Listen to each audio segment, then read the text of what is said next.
한국을 뒤통수 친 바이든 대통령의 결정이 오히려 바이든에게 역풍을 가져다 줄 조짐을 보이고 있습니다. 11월에 있을 미국 중간선거에서 승리하기 위해 바이든 대통령은 오로지 자신의 치적을 올리고 중간선거를 유리하게 끌고 가기 위해 충분한 논의를 거치지 않고 급하게 인플레이션 감축 법안에 서명을 했는데요. 오직 선거만을 의식한 인플레이션 감축 법안은 현재 많은 부작용과 반발을 낳고 있습니다. 특히 전기차 보조금 지원 등 미국 기업들의 이익만을 중심으로 다른 외국 기업들에게 불공정을 낳고 있다고 많은 비판을 받고 있으며, 심지어 이런 미국의 결정은 WTO 협정 위반이라며 한국을 비롯한 많은 나라들이 연합을 하여 미국을 강하게 압박하고 있는 상황이죠. 특히 세계 시장에서 경쟁 관계이던 한국과 유럽, 일본이 이번만큼은 뜻을 모아 미국을 제소할 것으로 보여 바이든의 입지가 좁아지고 있는 가운데 한국의 배터리 업체들이 미국으로 투자하려던 계획을 철회하려는 움직임을 보이고 있습니다. 이 소식에 백악관이 발칵 뒤집어졌습니다. 특히 바이든 대통령이 현대자동차에 투자를 받으며 절대 후회하는 일은 없을 것이라고 말했던 발언이 최근에 재조명되면서 바이든의 거짓말과 뒤통수에 미국을 더 이상 믿지 못하겠다는 분위기가 퍼졌기 때문인데요. 이로 인해 미국 자동차 업계도 비상이 걸렸습니다. 한국 배터리 기업들이 미국이 아닌 캐나다와 멕시코로 가버리게 되면서 미국 기업들과 투자를 받으려고 개발에 들어갔던 지역들이 난리가 난 것인데요.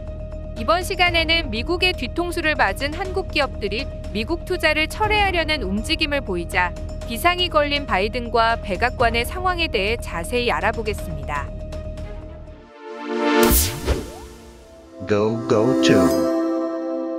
세계가 탄소중립법을 선언하기 시작하면서 앞으로는 좋던 싫던 간에 전기차가 대세가 될 수밖에 없고, 미래에는 내연기관차가 사라지는 시대가 오도록 세계적으로 협의를 보기 시작했죠.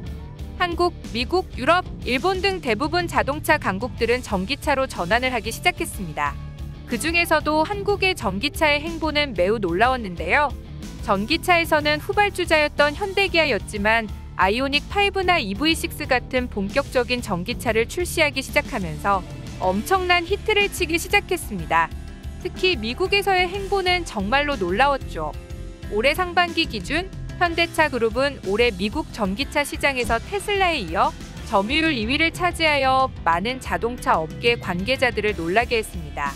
미국산 전기차의 독주를 사실상 한국산 전기차가 막아서는 모습을 보이자 많은 관계자들이 충격을 받았고, 테슬라의 최고 경영자인 일론 머스크는 자신의 SNS를 통해 한국의 전기차의 행보에 매우 잘하고 있다는 언급을 하며, 블룸버그 통신과의 인터뷰에서는 한국 전기차들이 테슬라가 10년 동안 이룬 성과를 단 몇 개월 만에 달성했다며 라이벌이지만 현대그룹을 극찬하기까지 했죠.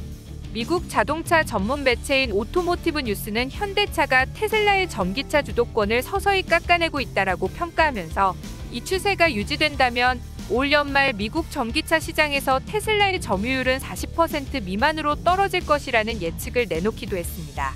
이처럼 미국 시장에서 한국 전기차가 독보적인 성장세를 보이자 현대자동차 그룹은 바이든의 타겟이 되었습니다. 최근 바이든 대통령은 조용한 트럼프라고 불리며 메이드 인 아메리카 정책에 올인하며 사실상 트럼프 못지않은 미국의 자국 이기주의적인 면모를 보이고 있는데요. 그나마 트럼프는 협상에서 정면에서 대놓고 미국 우선주의를 피력했었던 반면, 바이든은 목적을 위해 거짓말을 하면서 한국의 뒤통수를 쳤다는 점에서 어찌 보면 트럼프보다 더 질이 좋지 않다는 평가까지 나오고 있습니다. 바이든은 지난 7월 연방정부가 공공물자를 조달할 때 미국산 제품을 우선적으로 구매하도록 한 것에 이어 지난해 11월에 신규 연방 인프라 건설 사업에 쓰이는 모든 철강은 미국에서 조달하게 하는 인프라 법안을 추진했었는데 이것은 시작에 불과했습니다. 바이든의 정책은 올해는 더 나아가 반도체 과학법과 인플레이션 감축법을 통과시키면서 거짓말쟁이가 되었는데요. 바이든 대통령은 지난 5월 미국의 과감한 투자를 결정해준 현대를 향해 감격을 하며 땡큐를 연발하면서 실망할 일은 절대 없을 것이다 라며 한국의 행보에 감사하다는 립서비스를 남발했지만 불과 4개월 만에 바로 현대차의 뒤통수를 쳐버렸죠. 바이든은 미시간주 디트로이트에서 열린 오토쇼에 참석하여 이곳의 자동차들은 내게 미래를 낙관할 많은 이유를 준다고 이야기하며 지난 세기 우리는 우리 국민들에게 투자하고 우리 자신에게 투자했기 때문에 큰 격차로 세계를 선도했다. 그런데 지금은 뭔가 잘못됐다며 우리는 한 국가로서의 우위를 잃고 있으며 중국과 세계 다른 곳이 우리를 따라잡고 있다고 말하며 이어 이제 우리는 더 나은 미국을 건설하기를 택하고 있다고 전했는데요. 바이든은 자신의 행정부가 미국의 노동자와 함께 미국 경제를 비롯하여 청정에너지와 경제 등을 재건 중이고 아울러 우리는 전기차의 미래를 만들고 있다라고 목소리를 높였습니다. 큰 격차로 미래를 선도하겠다는 바이든은 선언을 하며 반도체와 전기차 기술 등 한국의 핵심 산업들을 욕심내는 결과를 가져오고 있습니다. 바이든의 이 같은 연설은 미국 내에서 외국의 전기차가 잘 나가는 것이 아니꼽다라는 의미도 포함된 것인데요. 압도적으로 성장하고 있는 현대기아그룹의 전기차가 바이든에게는 거슬렸던 것입니다. 실제로 테슬라도 현대그룹의 큰 위협을 받지만 전통적인 자동차 제조 회사인 GM, 포드, 크라이슬러 등 미국의 빅3 자동차 업계가 현대그룹에 당해내지 못하자 미국 정부가 나서서 아예 현대그룹을 제재한 것이죠. 그야말로 불공정 거래로 WTO에 제속감이 되고 있습니다. 이 때문에 한국 정부도 미국의 불공정 행위에 대한 제소를 준비 중에 있으며 유럽과 일본마저 한국에 동참하며 한국을 중심으로 미국의 역으로 제재를 하자는 분위기가 만들어지고 있습니다. 애초에 인플레이션 감축법이나 반도체 과학법은 원래대로라면 중국의 반도체와 전기차 등 중국을 견제하고 고립시키기 위해 만들어진 법안들인데요.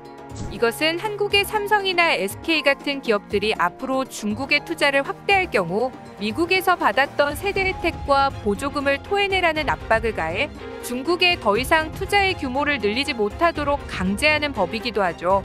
하지만 정작 미국 기업인 테슬라는 중국 상하이에 제2공장을 건설하며 투자를 늘리고 있고 애플은 메모리 반도체의 신규 납품처로 중국의 양쯔 메모리를 선택했고 디스플레이 패널마저 중국의 BOE를 협력업체로 지정하며 오히려 중국과의 협력을 늘리고 있죠. 중국을 견제한다는 정책을 펼치고 있는 미국이지만 오히려 애플과 테슬라 같은 미국의 대기업들이 나서서 중국에 적극적으로 투자를 하고 중국의 반도체와 전기차 생태계에 적극적으로 기여하며 중국을 키워주고 있는 상황입니다. 이러한 태도는 그야말로 미국의 내로남불적인 행태를 보여주고 있는데요. 바이든 정부는 자국 기업들에게는 예외를 적용하며 이중잣대를 들이밀면서 한국 기업들의 앞길만을 철저하게 막고 있는 것이죠. 이같이 지금까지 쌓아놓은 신뢰를 단박에 무너뜨린 바이든 행정부와 미국의 행태에 한국의 기업들이 반기를 들었습니다. 미국에 대한 신뢰를 잃은 한국의 자동차 배터리 업체들이 캐나다와 멕시코로 발길을 돌리기 시작한 것입니다. 이에 가장 난리가 난 것은 미국의 자동차 업계입니다. 최근 LG가 미국의 공장을 유치하는 계획을 다시 재검토하겠다는 소식이 전해지자 미국의 빅3 3대 자동차 기업인 포드의 최고 경영자인 짐 팔리가 급하게 한국을 방문하기도 했죠. 그는 2030년까지 신차 판매량의 절반을 전기차로 채우겠다는 목표를 내걸고 있는데 이를 위해서는 한국에서 나온 배터리가 반드시 필요하다는 것입니다. 특히 한국의 배터리 기술은 세계 최고 수준이기 때문에 미국 자동차 업계들의 한국 배터리에 대한 의존도도 적지 않죠. 한국의 대표적 배터리 제조업체인 LG에너지솔루션, SK온, 삼성 SDI는 미국 유럽 시장에서 최대의 점유율을 가지고 있으며 배터리 소재 기업 6곳이 글로벌 상위 10위권에 진입하기도 했습니다. 사실상 저가 공세로 밀어붙이는 중국을 제외하면 한국 기업이 세계 배터리 시장에서 압도적인 1위를 차지하고 있는 것입니다. 또한 미국에서는 2025년까지 미국에서 생산되는 배터리 중 한국 기업의 배터리가 70% 이상 될 것이라는 전망마저 나와 한국 배터리 기업에 대한 의존도가 매우 큰 상황인데요. 이 때문에 앞으로 늘어나는 수요를 감당하기 위해 한국의 배터리 기업들의 미국 투자를 더욱더 독려하고 있는 상황이었습니다. 하지만 최근에 바이든 정부의 행보로 인해 한국의 배터리 3사는 국내에서의 사업이 조심스러워질 수밖에 없게 되었고 한국의 삼성과 SK, LG가 모두 공장을 미국이 아닌 캐나다와 멕시코에 만들 것이라는 소식이 전해지면서 미국 자동차 업계가 발칵 뒤집어진 것입니다.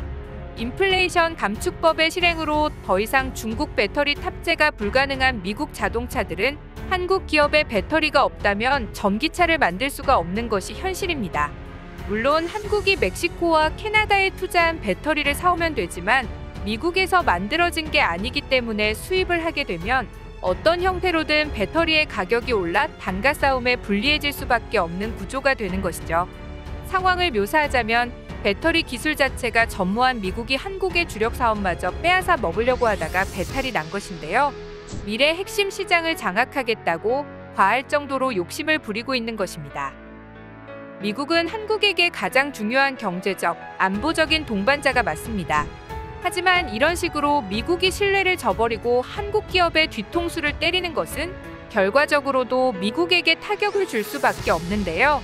한국 기업을 뒤통수 쳐서 단기적으로는 미국 경제에 도움이 되겠지만 장기적으로 봤을 때는 미국의 크나큰 손실이 될 수밖에 없으며 오히려 미국 산업의 발전을 방해하고 중국과의 경쟁에서 미국이 불리해질 수 있는 상황을 스스로 만들고 있는 것입니다. 한국이 타격을 받으면 세계 경제와 미국마저 같이 타격을 받을 수밖에 없을 정도로 미국도 한국에 의존하는 부분이 매우 큰데 바이든 행정부는 오로지 선거에 이기겠다는 일념으로 눈앞의 이익만 보다 장기적으로 오히려 미국에게 마이너스가 되는 최악의 수를 택하고 있습니다. 원래 국제관계에는 영원한 적도 영원한 아군도 없다고 합니다. 우리 대한민국도 앞으로는 실리를 챙기며 우리의 기술을 발전시켜 미국이 쫓아올 수 없게 한국이 자랑하는 기술들을 발전시켜 미래 산업의 선두주자가 되기를 응원합니다. 구독과 좋아요는 양질의 컨텐츠를 만드는 힘이 됩니다.